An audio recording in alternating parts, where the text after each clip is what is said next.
So we've got Mr. Nyika Chiobani, the former second vice president of the NBA, to shed some light and break it down for us all to understand what's transpiring. Thank you for coming on this morning. Thank you, my pleasure. Well, so many intrigues about this particular judgment. Two cases, the court giving judgment on both of them.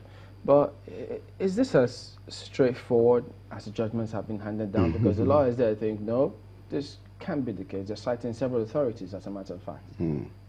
Well, you need to understand the facts of the case in order to probably give meaning to what is happening presently in Rivers. What the court pronounced yesterday is that both products, talking about the gubernatorial candidates, are product of illegitimacy, that they were produced when they were pending matters in court. And that is the pronouncement of the court yesterday. If you remember vividly, let's do a background check. There was supposed to be congresses leading to this election that is coming up this year by APC. Some people who purchased tellers felt that they were not giving forms, and they raised some other grievances. So they went to court to obtain what we call interlocutory injunction, restraining the holding of the Congress. That Congress went ahead. They went ahead and held the Congress, and that produced the leadership, the state chairman then, I think Mr. Flagger McCray, who became the chairman, and who went ahead to now conduct the primaries. Now remember that there was a court case. I think the High Court then declared the Congresses and all the outcome invalid. Even though they said that matter, so they challenged that matter, the proceeding was still going on. Yes. So the court held that particular Congress and all the process is invalid. They still went ahead and conducted their primary. Now, two primaries in APC in Rivers State.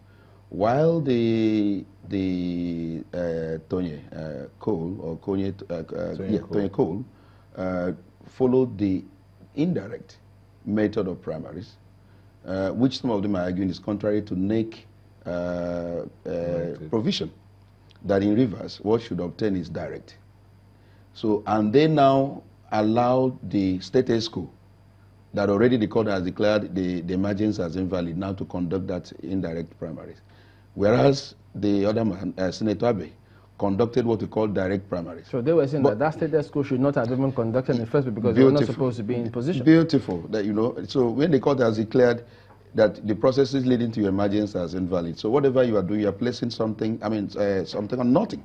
And so then Senator Abe's own also was conducted by another, faction. I think somebody decay. And who was supposed to be the state exco before. Beautiful. Now. So was conducted by him. Again, he using direct primaries. Now, in using direct primaries, it's not the status quo that should conduct, going by the by the guideline of AP. It's supposed to be the National Working Committee that we sent electoral panel that will actually come to conduct direct primaries. So there are so many issues. So the way it is that two of them were wrong. That's what the court has said, that it was just clearly a product of illegitimacy. That's what the court said yesterday. Okay, well, Mr. Bani, having listened to all of those and the proceedings, yes. How easy or difficult do you think this is going to be for the party to sort themselves out? Senator made a lot of sense, but there is one particular question he has not been able to answer.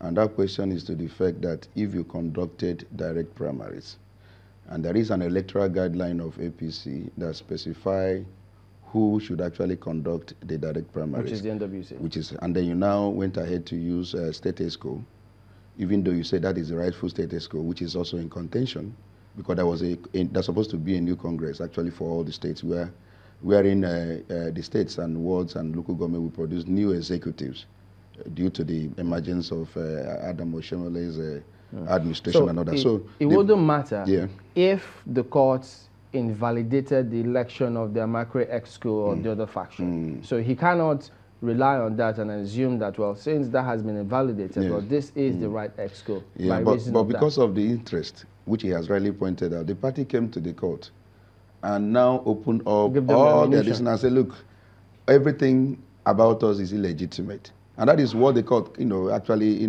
called upon in order to make the pronouncement that he did. If the APC had even recognized that earlier, the status quo that actually conducted the election, let's assume that they came to court and said, look, we recognize that status quo and all that, and tell the court that the court will look at it. But this one, they came forward and said, look, both the product of the state ESCO and even the product of this, and they're all illegitimate. And so the court now, based upon that decision to say, look, all of you are very illegitimate. So it's important we understand the processes. What is the electoral guideline if you do direct? What is the electoral guideline if you do indirect? In Rivers State, what was the pronouncement of NEC? What was the method that's supposed to be used for their primaries? Let's determine that first. Now, National Working Committee can override the decision of NEC. NEC said, for Rivers, because of some litigations and some issues that are, very peculiar to that, they should use direct. At what point was that changed? Let me hypothesize for a bit. Yes. What if the party says, well, look, we've seen all what's going on, and they bid to sort this out, so we don't cost several people in Rivers who want to vote for us any more heartache. What if the party says, well, we're substituting the name of Tonyenko with that of Abe, this notwithstanding, the processes, whether it was from SWC or NWC, supervised direct primaries. Now, if nobody challenges it, can the party go ahead? That is what, if nobody challenges it. And if you remember vividly, this particular party, that is Senators Abe's, had been raising the issue, look, the party should intervene, the party should come into this matter, that is going to create some level of crisis if they remain, on this and unattached. And this is the consequences. If they had, be proactive initially with this particular issue, would have been resolved internally with effective internal dispute resolution mechanism. They would have resolved all this issue, but allow the matter to fester. And before you know it, look at what he has brought them to. So if they agree and come in now and agree among themselves and all that, without anyone challenging, without anyone quoting the law, of course, the INEC will be bound to listen to the political party. But it's important that nobody challenges it. But as long as each party is still holding to their gun, as long as each party is still sticking to their legal rights, just like Senator is still saying, look, I am the rightful candidate, and the other people are saying I'm the rightful, you won't have this issue resolved. But the easiest way again, before the election, is that they can appeal and have the Court of Appeal reference this matter to Supreme Court. That is the easiest way they can have this matter finally determined before the election that will take place. If the Supreme Court can expeditiously, hear the matter, if the Court of Appeal now reference the matter to it, you can be determined before the election. Court of Appeal they are going yes, will not hear it. Yeah, the Court of Appeal will not hear it. Rather, it will actually refer the matter now to Supreme Court for final decision. Do you think that would happen? That can happen.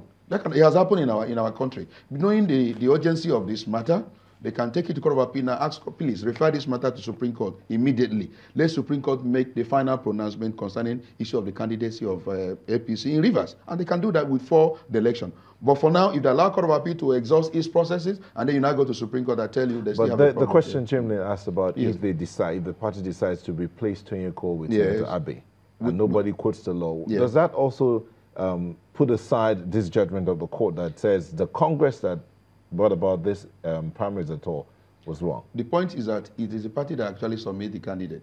We must understand that at any point in time. The INEC is waiting. If there is no issue at all within the parties, whoever they submit as a candidate will be respected by INEC. But as long as a party goes to court, INEC will wait for the final decision. That's why even now as I speak, INEC may not likely, remove anyone that is there until the Supreme Court finally makes a pronouncement because somebody's name is already there. What about PDP that went to court? Yes. PDP is going to court to clarify on this matter. What is PDP's intermediate? But the court didn't say they were meddlesome. No, they are meddlesome. I don't see, it's an internal matter. Honestly, seriously speaking, I don't see what PDP is doing in a matter that is purely internal. So how did the court give that ruling, saying, well, yes, they listen to the PDP? Well, you see, this is a lower court. It can also go on appeal, and the Court of Appeal will look into that matter. That's not the final court. It's the Supreme Court that has the final say. To me, a party that is having the internal issue, and you see another party trying to, come into it, an intermeddler. I see no reason why they are not supposed to be there. In fact, they will be accused of the one, fueling even the crisis themselves, because they will be to their own advantage, for fueling this crisis and all that. So I think the higher court may make a pronouncement concerning this intermediasomeness of PDP in this matter. They have no business being there. It will be interesting to see, but politics is always interesting, and legally speaking as well. So you get to discover new things going on. Almost time and again. Almost a pleasure to have you on. My pleasure. Mr. Onyeka Chiobani, former second vice president of the NBA.